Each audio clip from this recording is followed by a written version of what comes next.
दुनिया भारत से सीखना चाहती है narratives to win war. We are very pleased with the position of India. I think that India has shown a very responsible approach. तो India को America ने मना किया कि आपने रशिया से तेल नहीं खरीदना, तब भी डॉक्टर एस जयशंकर ने अमेरिका को बोला कि आप कौन होते हैं हमें बताने वाले, हम वही करेंगे जो हमारे कौम और मुल्क के लिए बेहतर है। अब इजराइल चाहता है कि ये डॉक्टर एस जयशंकर की जो डिप्लोमेसी है इससे सीखे और ये जाने के किस तरीके से वॉर ऑफ नैरेटिव्स जीती जाती है। दिस इज अमेजिंग कि इजराइल एक ऐसा कंट्री कि जिसने हमास का खात्मा कर दिया, इजराइल एक ऐसा कंट्री जिसने हिजबुल्लाह को ख़त्म कर दिया, इजराइल एक ऐसा कंट्री कि जिसने अपने ओपोनेंट ग्रुप्स को जड़ से उखाड़ डाला, जिसने हमास के बड़े से बड़े लीडर को सफाई हस्ती से मिटा दिया। जो इस वक्त ग्रेटर इजराइल का ख्वाब सच करने जा रहा है, वो इजराइल ये कह रहा है कि हमें सॉफ्ट पावर को इस्तेमाल करने का और नैरेटिव्स को विन करने का तरीका इंडिया से सीखना चाहिए। मेरा ख्याल है कि एक रियासत को इतना इंडिपेंडेंट और स्ट्रांग होना चाहिए और हमें भी सोचना पड़ेगा कि हम कहाँ खड़े हैं और हमें कहाँ जाना है और हमने कब आज़ाद होना है और कब अपनी रियासत और अपने इस मुल्क के बारे में सोचना है। This is great.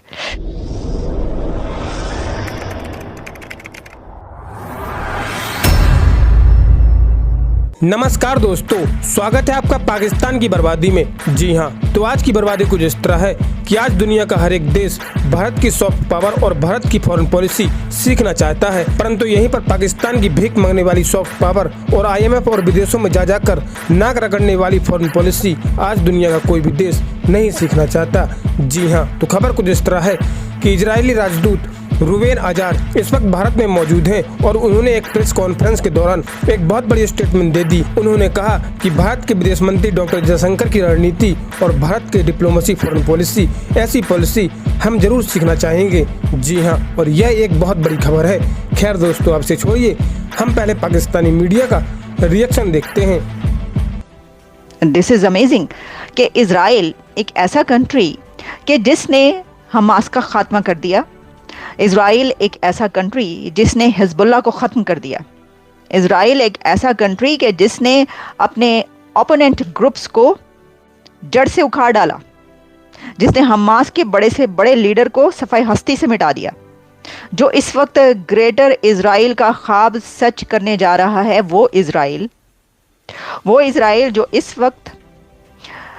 Golan Heights की उन पहाड़ियों पर बैठकर दमेस्कस के अंदर वहाँ पर देख रहा है कि क्या चल रहा है, क्या हलचल हो रही है, और जो वहाँ की काफ़ी टेरिटरी पर कंट्रोल भी हासिल कर चुका है, वो इजराइल ये कह रहा है कि हमें सॉफ्ट पावर को इस्तेमाल करने का और नैरेटिव्स को विन करने का तरीका इंडिया से सीखना चाहिए। This is great. तो आइए आपको बताते हैं कि बल्कि बता ही रहे हैं कि ये बात जो है ये कहाँ तक पहुँचती है। देखिए, इसमें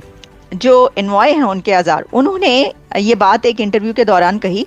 और उनका कहना ये था कि इसमें उन्होंने अपनी कुछ खामियां, यानी इजराइल के कुछ ऐसे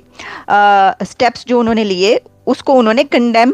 तो हम नहीं करेंगे, लेकिन उनको अपने आप को उन्होंने क्रिटिसाइज़ भी किया। उन्होंने कहा कि जैसे कि इजराइल ने जब बहुत सारे स्टेप्स लिए और बमबारी की, तो पैलेस्टीन के लिए और गाज़ा के लिए एक सपोर्ट पूरी दुनिया में शुरू हुई और लोग जो हैं वो गाज़ा की तरफ हो गए और कहने लगे कि देखिए, जबकि उन्होंने कहा कि दी ओनली जूइश स्टेट है इज़राइल पूरी दुनिया में, कितने मुस्लिम कंट्रीज़ है लेकिन the only Jewish state Israel है। लेकिन फिर उन्होंने कुछ नाम लिए, उन्होंने कहा कि जैसे कि अल जज़ीरा एंड TRT और कुछ ऐसे दुनिया के बड़े ग्रुप्स जो कि इज़राइल और जूइश स्टेट के ख़िलाफ़ काम करते हैं, इन ग्रुप्स को टैकल करने का तरीका वो नहीं जान पाए, लेकिन इन ग्रुप्स को बहुत अच्छे से जो टैकल कर रहा है वो इंडिया है, क्योंकि इंडिया हार्ड पावर और सॉफ्ट पावर को कंबाइन कर रहा है। अब देखिए, जब हम भारत की ये तो सारा मैंने आपके सामने रख दिया कि उन्होंने क्या बात की, क्या उनका नैरेटिव है इसके अंदर, कि to win narratives, war of narratives, आपको सीखना होगा, लर्न करना होगा फ्रॉम इंडिया कि आपको सॉफ्ट पावर का इस्तेमाल कैसे करना है। और आपको जो है वो डॉक्टर जयशंकर की इनडायरेक्टली बात करें ना, डॉक्टर जयशंकर डिप्लोमेसी एग्जैक्टली कि सॉफ्ट पावर और डिप्लोमेसी को कैसे यूज़ करना है आपने, कि अगर आप एक जंग में भी हों, एक जंग आपकी चल रही हो और उसके बीच बहुत सारे ग्रुप्स आपकी